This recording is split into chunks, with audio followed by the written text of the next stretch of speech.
So I've got 4 different methods of how you can create white highlights or whiskers within your fur. And the first one that I'm going to show you how to do it is with the Tombow Mono Zero eraser. So this is what a Tombow looks like. You can get them with this rounded edge like I've got here. Sorry, a bit of a razor there. You can get it like a rounded edge, or they come in a rectangle edge as well. They're very small at the end, and these circles, if you just imagine that I've built up layers, obviously if I was working on a commission or a drawing, it would have been built up a lot smoother and nicer than this, but this is just as an example. And what you would do is you would make sure that the edges of your Tombow are clean, and then when you've built up your layers, you'll be able to come in and remove. Now bear in mind, you're not going to be able to remove it back to the white of the paper, but you're still going to get a nice effect with your Tombow. You get thicker whiskers. We can do a thinner whisker. Now you have to remember, you can probably see the edge of this Tombow. It's getting quite mucky. If I was to erase it, here you can see it's marked to the paper. So constantly, if you're going to use this on a commission, clean the edge of your Tombow before you go back in. But you can see it's creating some nice lines, quite thick, be good for transitions between white fur, black fur. But it's a good method I use every now and then when I need to. It's also good for softening any edges. Like if I wanted this to be nice and soft, I could come in and just soften it up. And then obviously if it was a commission, you'd use your brush to erase that. Maybe come in with your putty eraser just to soften it down a bit more. But you can see the effect you can get just by using the Tombow Mono Zero eraser. So you can see here just how mucky the edges get, so you have to make sure that you're going to keep cleaning that edge. Otherwise, if you were to use it somewhere where you were, say, raising graphite, you're going to end up marking your paper, which obviously you don't want to do if it's a commission. Next up, we have the slice tool. Now I'm going to show you 2 different tools. I have this one, which is a ceramic blade. I got the non-retractable one, so it stays out manually, automatically, whichever way around. Quite a thick blade at the end. It's rounded edged, and I also have the precision blade. So this is a slice tool again, but you can see the difference in the size of the blades. And now what you would do with this is you would take this, I hold it like a pencil, take it on its side, and you're going to just scrape away. Now, you're scraping away the pigment layers, but you're not digging into the paper. You just want it to glide across the top layers, like so. Using it on the edge. And I can taper if I wanted it to be tapered. So say this is white fur coming into the darker fur. And you can see on the edge how you've got the colour pigment. So it's just collecting the pigment from the top layers. This is the larger tool that I use. I use this a lot in my work. But if I was to come in with the precision, this is a thinner blade. So you're going to get finer lines. So this is quite good for those finer hair details that you want to get within your work. You can see the difference there. And again, it's picking up the pigment on the edge of the blade. I definitely use the slice tool method the most when I'm creating whiskers, especially.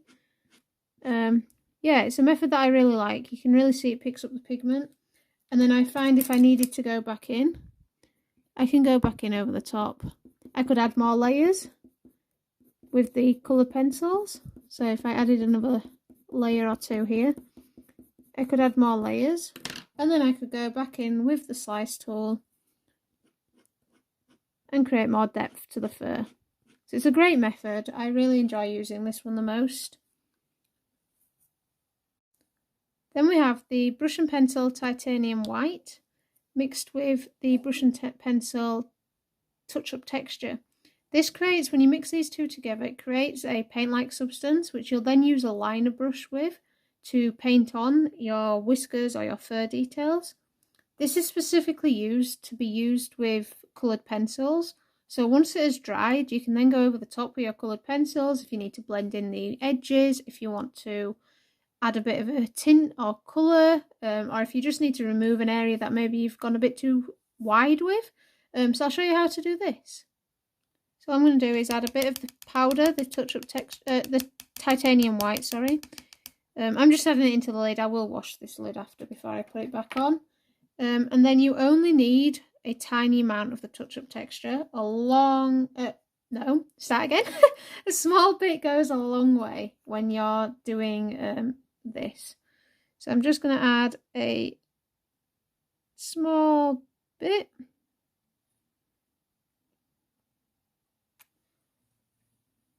And then I've got just a little liner brush, and I'm just going to mix this, and you can see how it's now creating a small paint-like substance. Obviously, if you used more, you would get you'd be able to smooth out all this powder. So I've got this paint-like substance now on my liner brush. I can then come in and we can just paint in whiskers if we wanted whiskers.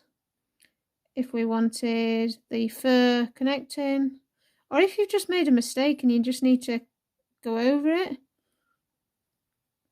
Maybe later on you need to change a colour here, so let's add a spot here and I'll change the colour.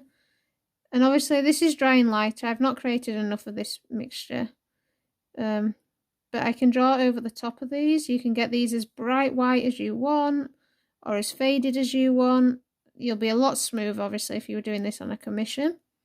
So yeah, we'll let this dry. And then I'll show you how I go over the top with coloured pencils. So this is dried. So if I wanted to make these thinner, I can draw over the top. If I wanted to blend it into the fur, we can draw over the top. If I wanted my white whiskers to be a bit whiter, I'll go over my Derwent Chinese white and just accentuate that they're there. And again, I can just draw over the top. Maybe I don't want this whisker here. Draw over the top. I want this one to be a bit thinner. I want some lines coming over the top. So as you can see, it's used to be used with your coloured pencils. Say I wanted a different colour on here. I've gone over the top. I can now go in with my red violet. I think this is red violet, yeah.